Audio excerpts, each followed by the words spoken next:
Doppler effect, that means अपन कह रहे कि whenever the relative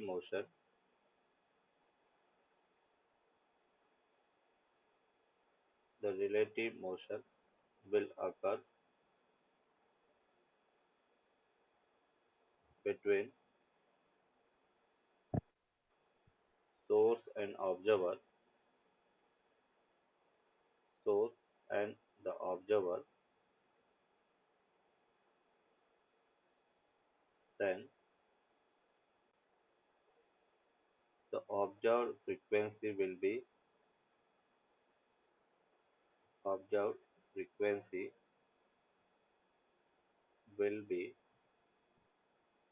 different from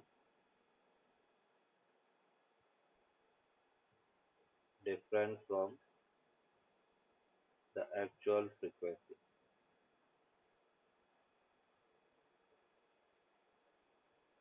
This frequency is called apparent frequency. This frequency is called apparent frequency.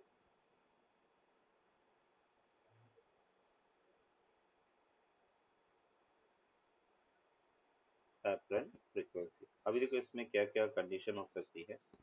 जैसे अपन कह रहे कि एफ apparent की अगर हम बात करें तो एफ apparent होता है v plus minus v naught upon v plus minus V S into f के इक्वल होगा।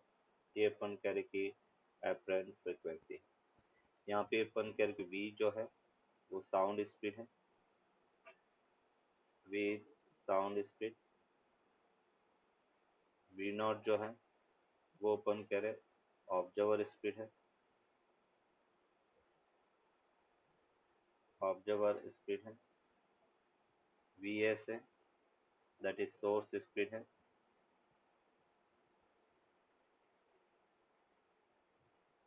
और एफ जो है दैट इज एक्चुअल फ्रीक्वेंसी है, एफ एक्चुअल फ्रीक्वेंसी। अभी तो अपन कह रहे कि यहाँ पे अपन नोट करके लिखेंगे कि जब सोर्स मूव करता है तब अपन कह रहे कि वेवलेंथ है वो चेंज होगी। सोर्स मूव करेगा तो वेवलेंथ चेंज होगी, और ऑब्जर्वर मूव करता है तो अपन कह रहे कि रिलेटिव वेलोसिटी है वो चेंज होगी। ये दोनों में ध्यान रखना है। तो फर्स्ट पॉइंट अपन यहाँ पे कह रहे हैं कि when source will move, when source will move,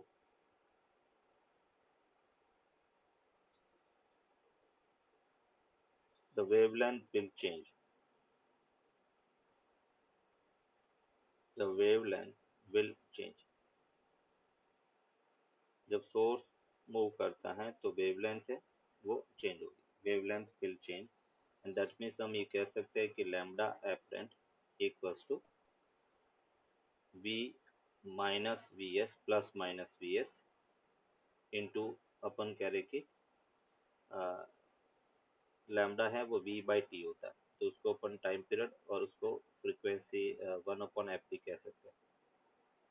ये अपन कह रहे कि एक्चुअल लैम्डा होगा, लैम्डा एपरेंट अपन फाइन कर रहे हैं और वो अपन कह रहे कि इंटू टी हो गया डिस्टेंस, और उसको अपन लिख सकते हैं v plus minus V S upon F हो गया। ये एपरेंट वेवलेंथ होगा। कभी कभार अपने को एपरेंट वेवलेंथ पूछा जाता है तो उसको कुछ इस टाइप से अपन फाइन करेंगे। अगर ऑब्जर्वर मूव कर रहा है, when observer is moving,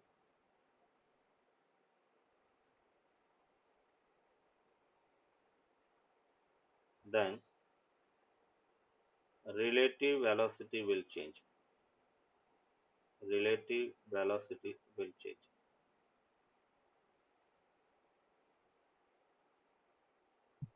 relative velocity change होगी। अभी देखो यहाँ पर जैसे अपन कह रहे कि केसेस स्टडी करें, केस वन हम कह रहे कि ये एक सोर्स है, सोर्स बेटा रेस्ट में है, साउंड एमिट कर रहा है और साउंड की स्पीड v है। यहाँ पे ऑब्जर्वर है और ऑब्जर्वर v नॉट से पास में आ रहा है। बोलो बेटा इस केस में अपरेंट फ्रीक्वेंसी क्या होगा? तो हम कहेंगे velocity of sound with respect to observer upon v lambda. ये अपन कह रहे उसका वेवलेंथ, वेवलेंथ में जब सोर्स मूव नहीं करता तो वेवलेंथ में कोई चेंज नहीं होगा। बोलो क्या होगा? v plus we naught upon v into f के इक्वल होगा। ये अपरेंट फ्रीक्वेंसी होगा। केस टू, अगर अपन कह रहे कि सोर्स ये है, सोर्स रेस्ट में है और ये साउंड इधर है, अभी ऑब्जर्वर दूर जा रहा है वी नॉट से। बोलो एफ अपरेंट क्या होगा? तो velocity of sound with respect to observer by lambda v minus v naught upon v into f. v दूर minus v जाएगा naught upon v, upon v minus, v minus v naught upon v into f. अच्छा sorry, मुझे लगा source move कर नहीं, रहा source move नहीं कर रहा है। अगर अभी अपन कह रहे कि थर्ड केस में देख रहे हैं सोर्स वी एस से मूव कर रहा है और अपन कह रहे कि ऑब्जर्वर रेस्ट में है, तो वी नॉट जीरो है, तब तो क्या v होगा? upon v minus v है। तो एपरेंट को अपन कहेंगे v अपॉन लैम्डा एपरेंट। अभी यहाँ पे वेवलेंथ है वो चेंज होगा। और लैम्डा एपरेंट क्या होगा बोलो इसमें? लैम्डा सर एपरेंट बेसिकली दो माइनस v है। यस कॉन्सिक्यूटिव जो अपन कह रहे कि जो अपन कह रहे कि जिसे हम कह सकते हैं दो कॉन्सिक्यूटिव वेव फ्रंट के बीच की डिस्टेंस है वो बेटा लैम्डा एपरेंट होगा। तो उसको हमने कहा v t minus V S into t, और उसको हम लिख सकते हैं v minus V S upon frequency. तो यहाँ पे अपने को मिला v upon we minus V S into f. जब सोर्स पास में आता है तो फ्रीक्वेंसी बढ़ जाती है। फिर अपन बात कर रहे हैं केस फोर। केस फोर में अपन कहेंगे ये जैसे अपने पास वी है, सोर्स है और सोर्स अपन कह रहे कि दूर जा रहा है, सोर्स वी एस से दूर जा रहा है। इस टाइप से बेटा अपन कह रहे कि ये एमिट करेगा वेव फ्रंट और साउंड की स्पीड अपन कह रहे कि वी है, ऑब्जर्वर रेस्ट में है, तो उस केस में F apparent that will be equals to v upon v plus vs into f के इक्वल होगा। apparent frequency will decrease। इस केस में अगर लैम्डा apparent अपन फाइंड करें तो ये जो डिस्टेंस है वो लैम्डा apparent के इक्वल होगा और उसको अपन कह सकते हैं v t minus sorry plus V S into t and that will be equal to we plus V S upon F के इक्वल होगा। के लैम्डा apparent होगा। फिर अपन कह रहे कि केस फाइव में अपन कह रहे सोर्स एंड ऑब्जर्वर दोनों मूव कर रहे हैं एक दूसरे की तरफ। तो अभी लैम्डा एपरेंट भी चेंज होगा और वी एपरेंट या रिलेटिव वेलोसिटी वो भी चेंज होगा। तो उसको हम कह सकते हैं v plus we naught v minus V S into f के इक्वल होगा। केस सिक्स, अगर अपन कह रहे ये जैसे वी एस इधर है और ऑब्जर्वर दूर जा रहा है, उस केस में अपन कह रहे कि एफ एपरेंट वो होगा वी माइनस वी नॉट और वी माइनस वी एस के इक्वल होगा इंटू एफ। केस सेवन, अगर अपन कह रहे कि सोर्स दूर जा रहा है, ऑब्जर्वर उसको फॉलो कर रहा है वी नॉट से, तो इस केस में अपन कह रहे कि f apparent that will be equals to we minus v naught sorry हाँ वी प्लस वी नॉट और ये अपने पास हो गया v plus V S into f के इक्वल। अगर अपन लास्ट केस देखे केस एट, जिसमें अपन कह रहे कि सोर्स इधर जा रहा है और ऑब्जर्वर है वो भी दूर जा रहा है, दोनों एक दूसरे से दूर जा रहे हैं।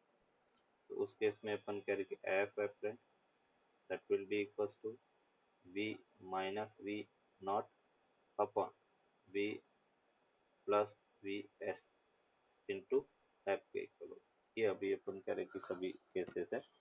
अभी इसके अलावा अगर अपन कह रहे कि सोर्स है वो एक ही डायरेक्शन में नहीं है ना, सोर्स और ऑब्जर्वर दोनों सेम डायरेक्शन में नहीं है और एक दूसरे के अपन कह रहे कि डिफरेंट डायरेक्शन से साउंड आ रही है, तो अपन उसको किस टाइप से देखेंगे वो यहाँ पे डिस्कस कर रहे हैं। जैसे when source and observer are not in a straight line, not in a straight line, तब अपन कह रहे कि अपरेंट फ्रीक्वेंसी कैसे अपन फाइंड करेंगे। ये सपोज अपन कह रहे कि एक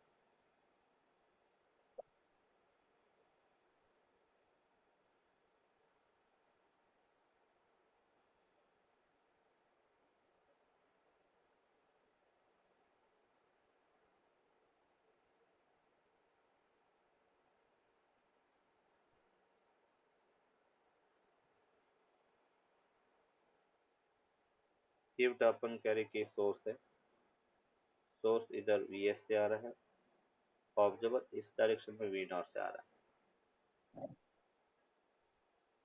ये साउंड एमिट कर रहा है, साउंड की स्पीड बेटा वी है और ये वी नॉट से आ रहा है, ये जो एंगल है वो थीटा के इक्वल है। जब अपन कह रहे कि ये एंगल थीटा है तो ये एंगल कितना होगा 90 माइनस थीटा।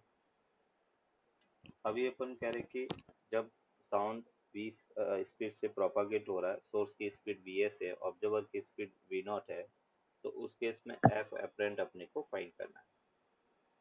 तो एफ एपरेंट को कैसे करेंगे, वी एस का बेटा इस डायरेक्शन में कंपोनेंट क्या होगा वी एस कॉस थीटा, और इसका अपन करें कि इस डायरेक्शन में कंपोनेंट क्या होगा वी नॉट साइन थीटा। तो अभी अपन कहेंगे velocity of sound with respect to sound की स्पीड वी है, तो हम कह सकते हैं वी दोनों पास में आ रहा है v plus we naught sine theta,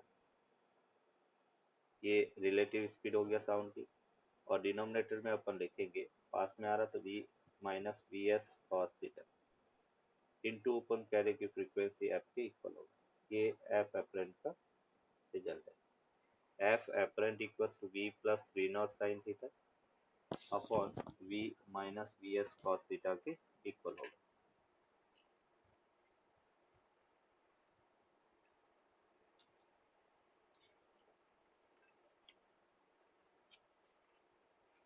ठीक है सर।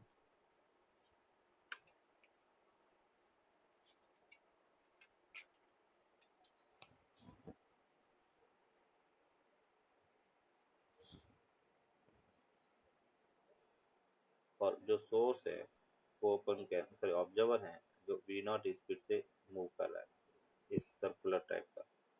ये पॉइंट सपोज ए है, ये पॉइंट बी है, ये सी है और ये पॉइंट ई है। इन चारों पॉइंट में से अपने को बताना है कि किस पॉइंट पर एपरेंट फ्रीक्वेंसी मैक्सिमम होगी और किस पॉइंट पर एपरेंट फ्रीक्वेंसी मिनिमम होगी। सर मैक्स पॉइंट डी पर होगी और मिनिमम पॉइंट बी पर होगी। मिनिमम पॉइंट बी पर होगी। तो यहाँ पे अपन कह सकते हैं जैसे एपरेंट फ्रीक्वेंसी ए पर बात करें तो ए पर एफ के और इक्वल एम ही होगी, है ना, सी ए पर सेम और सी पर कोई इफेक्ट नहीं होगा।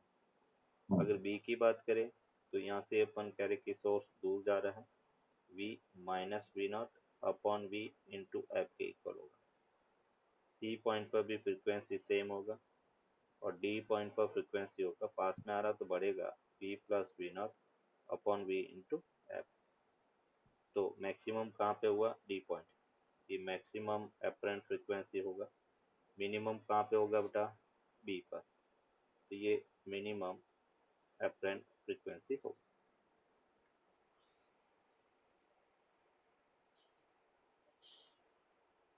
कह रहे कि इसकी एपरेंट फ्रीक्वेंसी होगी, मतलब इसमें दो केस स्टडी करेंगे।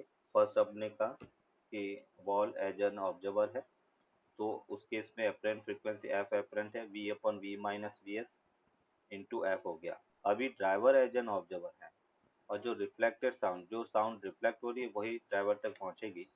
तो अपन कह रहे हैं कि उस केस में एफ एप्रन क्या होगा, वी प्लस पी एस, क्यों ड्राइवर एज ऑब्जर्वर है, upon v into f apparent, original frequency वहाँ पर एप्रेंट होगा, और उसको अपन पुट करेंगे तो वी प्लस वी एस अपन v minus V S into f हो गया। अभी नंबर ऑफ बिट्स क्या होता है, तो फ्रीक्वेंसी डिफरेंस, दोनों का फ्रीक्वेंसी डिफरेंस फाइंड किया तो टू वी एस एफ अपन वी माइनस वी एस के इक्वल मिला। नेक्स्ट क्वेश्चन देखो,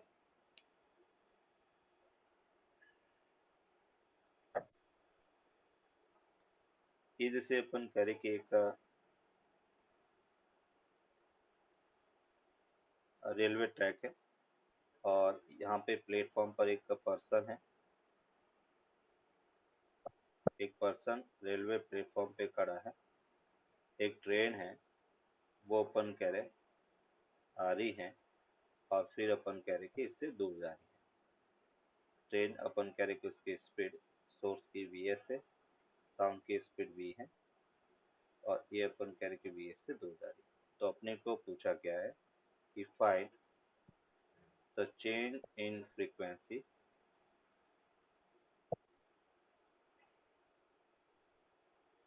find the change in frequency heard by the observer।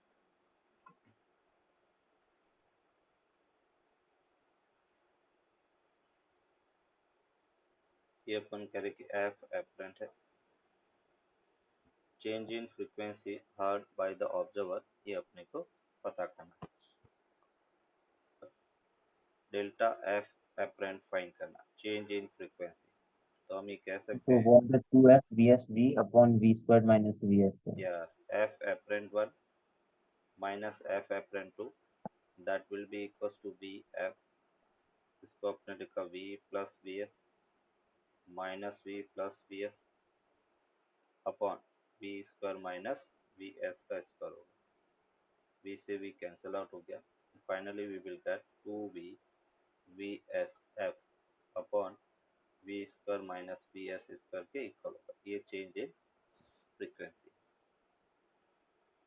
जब अपन कह रहे कि डोपलर इफेक्ट इन लाइट देखते हैं तो लाइट की स्पीड की कंपेरेटिव हम कहेंगे ऑब्जर्वर की स्पीड है वो नेग्लिजिबल होती है ना। तो इसलिए अपन क्या कहेंगे कि जब सोर्स और ऑब्जर्वर दोनों के बीच में रिलेटिव मोशन हो रहा है तो हम ऑब्जर्वर का इफेक्ट नेग्लिजिबल लेके चलेंगे। अगर सोर्स मूव कर रहा है तो ये अपन कह रहे कि फ्रीक्वेंसी में चेंज होगा, ऑब्जर्वर मूव कर रहा है तो उसमें फ्रीक्वेंसी में चेंज नेग्लिजिबल रहता है ना। तो यहाँ पे अपन कह रहे हैं उसका इफेक्ट अपन नेग्लिजिबल लेके चलेंगे। तो इसको अपन कह रहे कि केस वन, दो केस स्टडी करेंगे। केस वन यहाँ पे अपन लिख लेते हैं, in Doppler effect of light,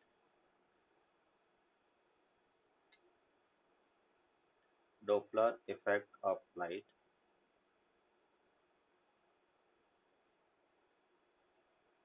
the effect due to observer, effect due to observer is negligible.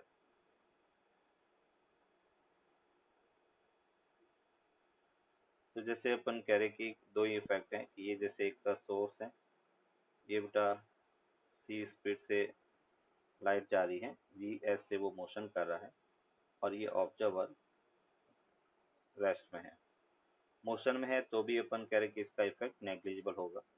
और उस केस में अपन कह रहे कि अगर हमें एफ एपरेंट फाइंड करना है तो एफ एपरेंट कितना होगा, तो हम ये कह सकते हैं वी अपॉन, सॉरी सी है, सी अपॉन सी माइनस वी एस इंटू अपन कह रहे कि एफ के इक्वल होगा।